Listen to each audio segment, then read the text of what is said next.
Let's make it obvious. Reality versus fantasy. This is the space shuttle and it's pure fantasy. Top speed supposedly 17,500 miles an hour. Top temperature 3,000 degrees Fahrenheit. Bear that in mind. Here's the SR-71. This is reality. Top speed 2,200 miles an hour. Top temperature 900 degrees Fahrenheit. 17,500 miles an hour. 2,200 miles an hour. Ridiculous, isn't it? 3,000 degrees Fahrenheit. 900 degrees Fahrenheit. One is clearly reality and has been verified many times. The other is just pure fantasy. This is just a plane that comes into land. It's not any spacecraft coming from an orbit around a ball.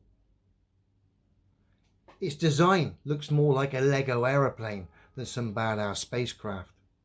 And then when you compare it to reality, and of course the speeds and the temperatures, like I said, it looks like a Lego fucking aeroplane rather than some badass spacecraft.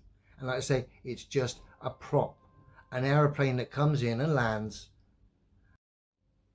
Now, whenever the space shuttle landed, it was always accompanied by jets, supposed chase planes, to help it land, because the guys in the space shuttles were wearing space suits.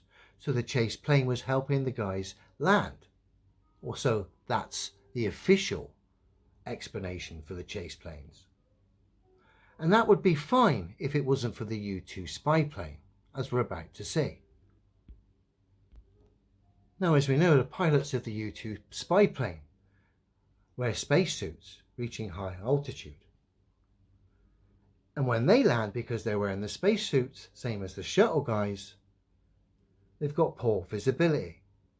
But they use a chase car, which of course, as you can see, is below the plane and has a brilliant view and can talk the pilot down easily because he has a better view because he's below it. Now, I would have potentially believed the official narrative regarding the chase plane and the space shuttle if it wasn't for the U-2 plane.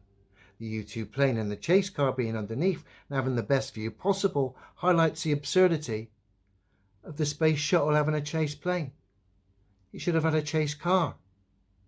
It can have a chase car because then you hear the jet engines, because it's a plane that comes into land, a jet plane, not a space glider.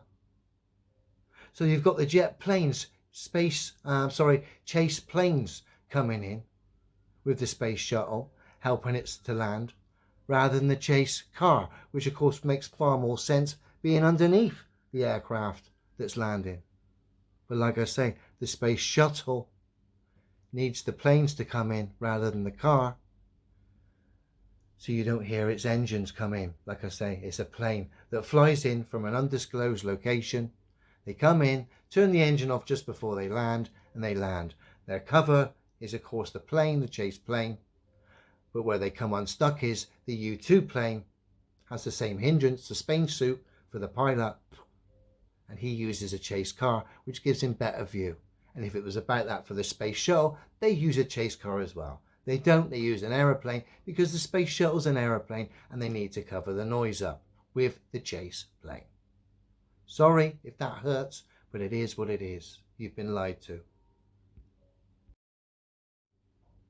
If you're confused thinking about the Challenger disaster, well, I've done a video called Is That You, Judith? Link in the description. Highly recommend you watch that.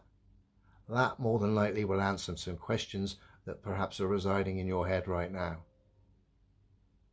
Have a good one, everyone. I'm out of here.